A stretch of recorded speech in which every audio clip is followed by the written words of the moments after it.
नमस्कार साथियों, election education YouTube channel पर सभी बीएलओ साथियों का हार्दिक स्वागत है। इस चैनल पर आपको इलेक्शन, वोटर कार्ड, फॉर्म 7, 6, 8 और चुनाव संबंधित हर सब तरह की जानकारी उपलब्ध करवाई जाएगी। आप हम इस चैनल पे शुरुआत फॉर्म 7 कैसे भरें से करते हैं। इसके लिए सबसे पहले आपने मोबाइल में बीएलओ ऐप होनी चाहिए जो आसानी से प्ले स्टोर पर उपलब्ध है। अब आपको बीएलओ ऐप में लॉगिन करना होगा और जैसे ही ओपन करोगे तो आपको जो स्लाइड में दिख रहा है वो पेज शो होगा। अब हम फॉर्म्स पर क्लिक करेंगे। जैसा कि हम फॉर्म 7 डिलीशन के लिए होता है ये जानते हैं, तो हम इसके अंदर डिलीशन वाले सेक्शन पे क्लिक करेंगे। इसके अंदर आपके सामने तो ऑप्शन आएंगे सेम एपिक और अदर एपिक। सेम एपिक जब खुद वोटर अपना वोट खुद कटवाना चाह रहा हो तो यूज करते हैं। अदर एपिक जब कोई दूसरा वोटर किसी अन्य वोटर का वोट कटवाता है तब हम इस ऑप्शन को यूज करते हैं। जैसे कि मान लो किसी की शादी हो गई है तो उसके फादर अपनी बेटी का वोट कटवाना चाहते हैं तब यूज करते हैं। जैसे किसी की डेथ हो गई है, मृत्यु हो जाती है तो उसके परिवार का सदस्य उनका वोट कटवाना चाहता है तब हम इसको इलेक्ट करेंगे। इसमें प्राय देखा जाता है कि बीएलओ की शिकायत रहती है हमसे कि सेम एपिक पे क्लिक किया होता है तो उसमें डेथ का ऑप्शन नहीं आता। अगर आप सेम एपिक पे क्लिक करोगे तो डेथ का ऑप्शन नहीं शो करेगा। अगर आप अदर इलेक्टर पे यहाँ पे सिलेक्ट करोगे तो आपके सामने डेथ का ऑप्शन शो होगा। इसलिए यहाँ पे ध्यान रखें कि अदर इलेक्टर पे ही क्लिक करें।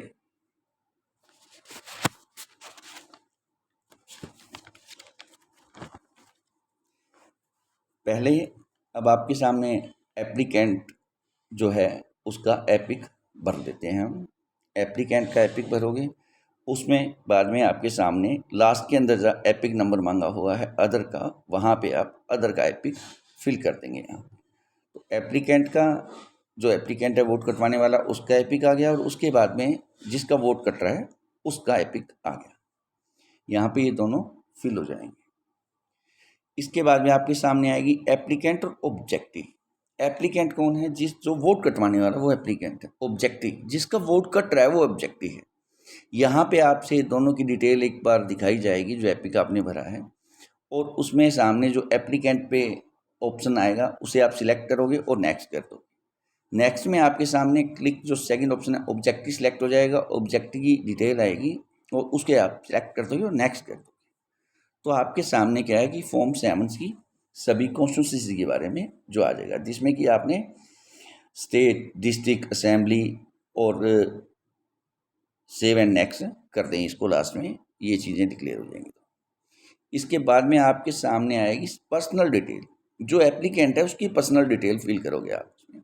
तो एपिक नंबर आपने भर रखा था, नेम शो हो जाएगा, एपिक नंबर शो हो जाएगा और लास्ट में जो है मोबाइल नंबर, वहाँ पे आप एप्लीकेंट का मोबाइल नंबर ज़रूर दें।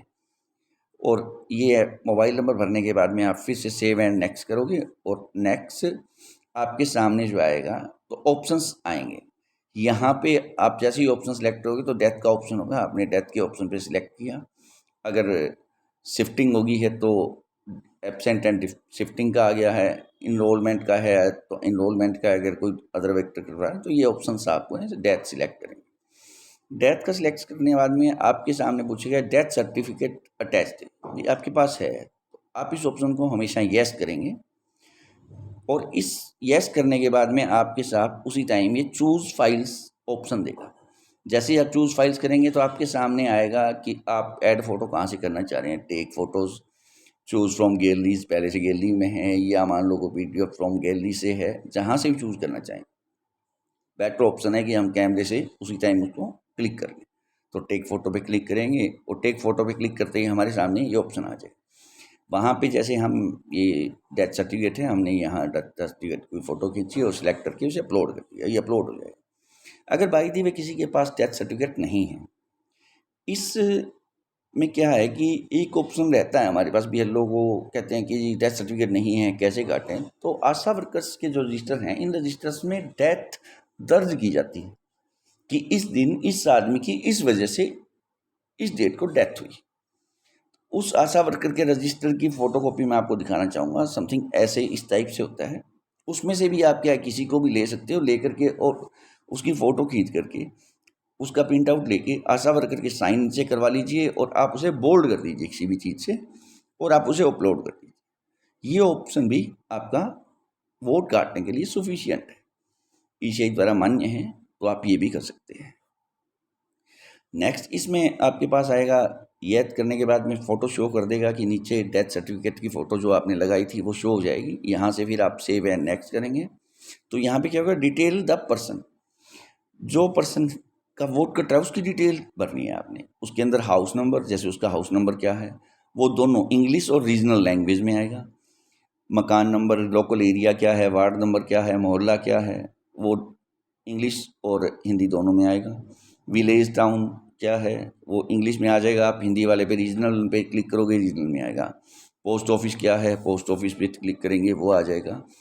तो इन सब चीज़ों के अंदर आप टोटल डिटेल इसमें फिल कर दोगे। पिन कोड क्या है, तहसील क्या है, डिस्ट्रिक्ट क्या है, ये टोटल डिटेल आप फिल करोगे। उसके बाद में आपके सामने ये डिटेल्स आ जाएगी टोटल की क्या क्या आपने फिल किया है।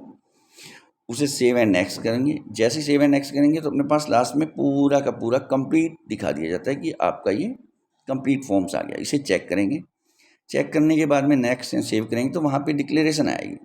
आप इस डिक्लेरेशन को अच्छे से पढ़ें, पढ़ने के बाद में सेव एंड नेक्स्ट कर दें, डेट वगैरह इसमें शो होगा। अब आप जब नेक्स्ट करोगे तो आपके सामने प्रीव्यू ओपन होगा। इसमें जो फॉर्म 7 में आपने डिटेल फिल की है वो सभी आपको अच्छे से दिखाई देगी।